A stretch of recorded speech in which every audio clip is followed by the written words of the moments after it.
Politiko.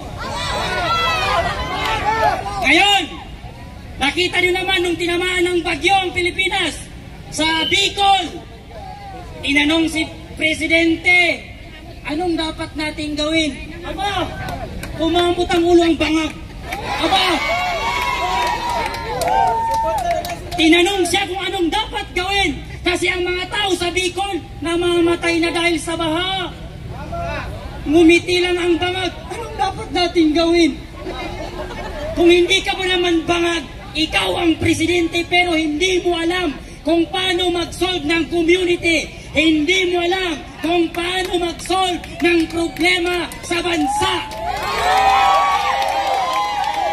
Ngayon, sasabihin ng mga media, kaya lang kayo nandyan, bayaran kayo eh.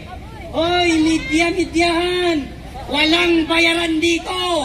Mahal namin ang pamilya Duterte. Bakit? Ayaw namin ang adik.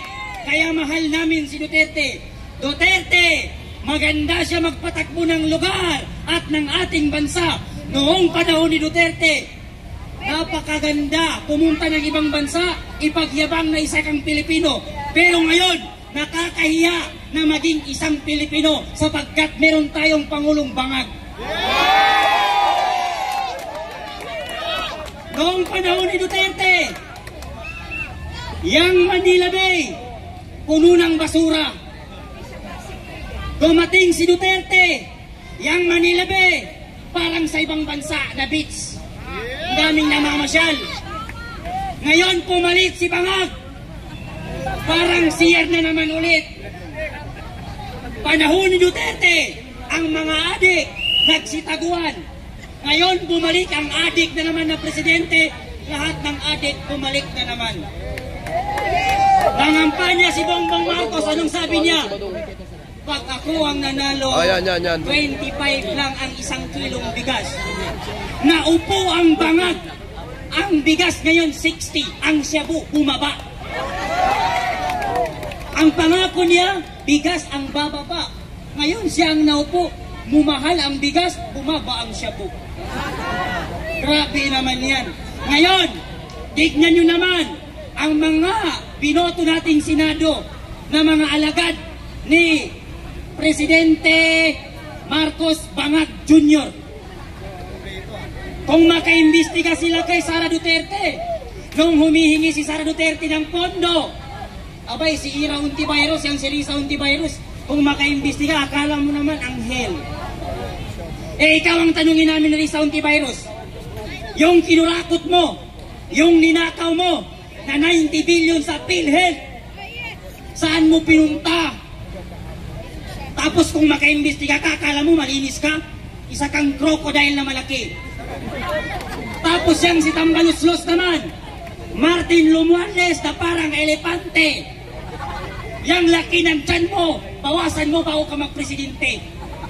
Wala nang uupo sa inyo, kaya lang kayo naupo sa Senado at sa Presidente dahil sa kay Sara Duterte. Kung hindi lang kayo dumikit kay Sara Duterte, kahit tagawad hindi nyo makuha. Oo, wala kayong makukuha, wala kayong utang na loob. Yang tatay ni Marcos na si Ferdinand Marcos, ilang presidente ang dumaan, namatay ang tatay mo, hindi nila nailibing kasi ayaw ng taong bayan. Dumating si Duterte sa pagkapangulo, ipinalibing ang tatay mong bangag ka. Ngayon, ikaw ay dumikit kay Sara Duterte, nanalo ka dahil sa kawalang hiyan mo at wala kang utang na loob. Nung naupo ka, tinraidor mo ang pamilya Duterte. Ngayon, lahat ng anti-Duterte, alam nyo na ang meaning yan. Ibig sabihin, adik yan. Yes. Pag ang tao galit sa kay Duterte, adik yan. Pag ang Senado galit kay Duterte, adik yan. Pag ang mga congressman sa representative ng House Committee galit kay Duterte, adik din yan.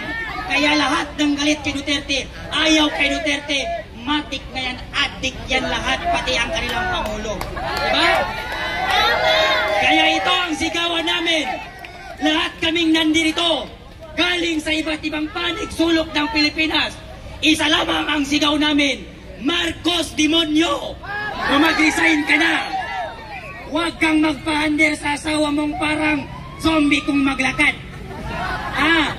Huwag ka rin magpahandle dyan sa pinsan ng asawa mong parang baboy na si Romualdez. Huwag kang magpahandle dyan sa asawa mong zombie kung maglakad. Kaya ikaw naman, pag in-interview ka, Bongbong Marcos, yung bunganga mo, ayusin mo. Kasi napaghahalatan kang adik. Kasi pag in-interview ka, ngayon, ipapapatay nyo pa ang aming mahal na Vice Presidente? Nagkakamali kayo dyan. Kahit ialis nyo pa ang mga bodyguard, ang sundalo ng Moro ay handang mag-bodyguard at sumuporta sa kay Duterte at sa anak niya. Kaming mga Muslim, handa kaming magpakamatay para sa pamilya ni Duterte. Dahil dyan, mag-resign na kayong lahat dahil wala kaming mapapala sa inyo.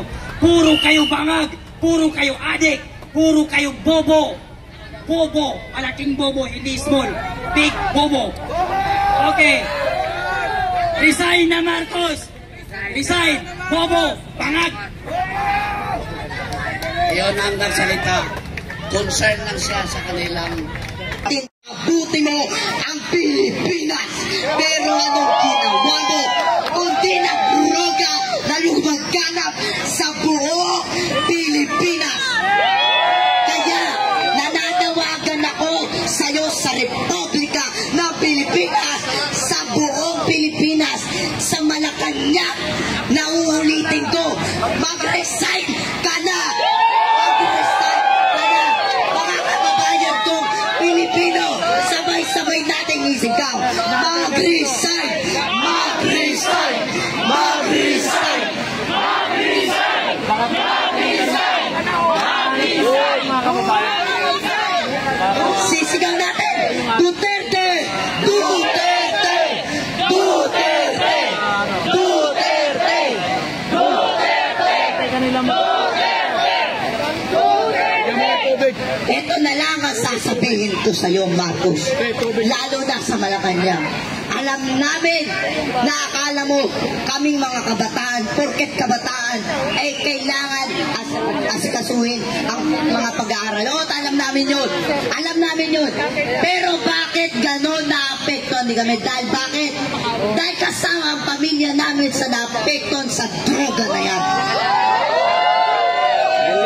Kaya kami mga kabataan, hanggat kaya namin lumaban, hanggat kaya namin dahil Pilipino rin kami, hindi kami matatakot sa'yo. Kahit marami ka pang ipadalang militar, dahil hindi kami malulupik ng kung sino man, dahil kami ay Pilipino din. Kaya wag